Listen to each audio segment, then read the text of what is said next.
I tend to think of therapy through filmmaking as a bad thing, by which I mean that artists with unresolved personal issues would do better to sort those matters out in private.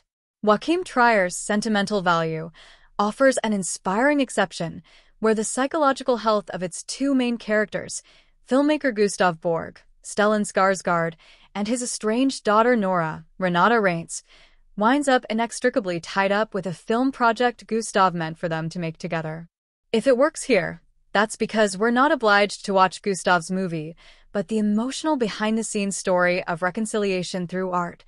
While not as stylistically radical as Trier's last film, The Worst Person in the World, this layered family-centric drama, which was also written by Eskil Voigt, shares its ability to find fresh angles on sentiments you'd think that cinema would have exhausted by now.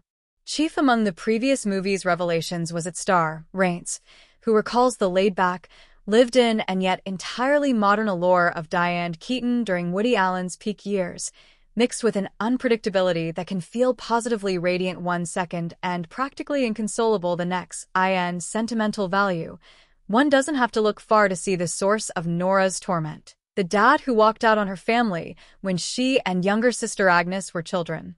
Gustav always put his work ahead of his personal life, but it's been ages since he made a great movie. Now, at precisely the moment the girl's mother and his ex-wife has died, he shows up with a screenplay he wants to shoot in the house where they grew up, a gorgeous two-story Dridgestal mansion, so significant to the story that it gets a poetic introduction all its own at the outset.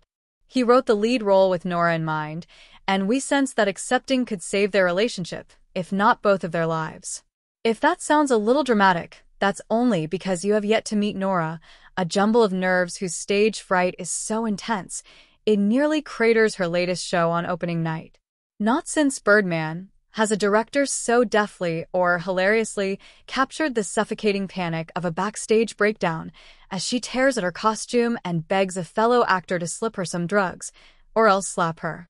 Whatever attracts her to pretending to be other people is clearly related to her discomfort at being herself. In any case, what we're dealing with here is a highly agitated and restless personality.